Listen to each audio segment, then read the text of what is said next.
to talk to you about a kind of a strange topic, but the name of the topic is phrases. The other night, my wife and I were sitting down with a couple that we hadn't seen for a couple of years, and as we always do, we got into a very intense conversation, and we got into a conversation about some of the phrases that we're used to. We covered all aspects of life and thought processes, but we kind of settled in on the phrases that I'm going to talk to you about. Here are five that you very commonly hear. One is, you are where you are today because that's where you're supposed to be. Number two is, we all are where we are in life based on decisions that we have made. Number three, if you want to know what the future is, invent it. Number four is, if it's meant to be, it will happen. And number five is, things happen for a reason. Now, if you take each one of these phrases alone, they make a lot of sense. They can help lead you to guide your thoughts for your future. But if you put them all together like I did, it really got kind of confusing. Just think about it. Well, I am where I am today because that's where I'm supposed to be. But maybe I am where I am today because of the decisions that I have made.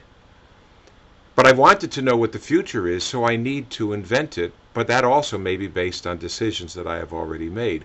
But on the other hand, if it's meant to happen, it will. But what about the decisions that I had made to get me here? And what if this is where I'm supposed to be today anyway? And everything happens for a reason. Well, if everything happens for a reason, I can't really invent the future, because what's the reason for that? But I'm supposed to be here today because it's where I'm supposed to be. And I've made some decisions that put me here where I am, so those decisions have been made for a reason. Gets kind of confusing, doesn't it?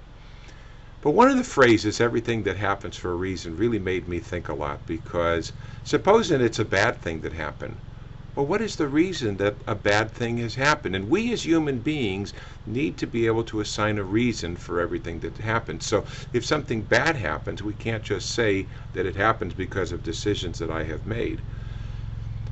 There's a very famous author by the name of Dr. Rachel Naomi Remen, and she has a great phrase, one phrase that I really like, and it's, there are reasons beyond reasons. Why does somebody get into a car accident? Why does somebody get cancer? We don't know. There are reasons beyond reasons, and we have to realize that. There's another great book that's out there by Dr. Harold S. Kushner called When Bad Things Happen to Good People. And he goes through a whole series of explanations that kind of explain that good people are not immune to tragedy.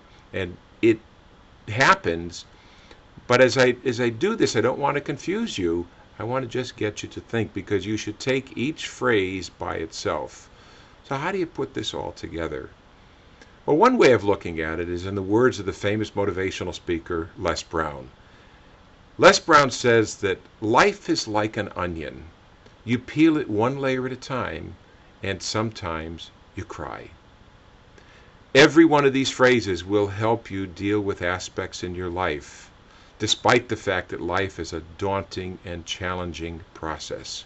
And as you'll hear me say so many times, a process is a series of events that leads to a desired outcome.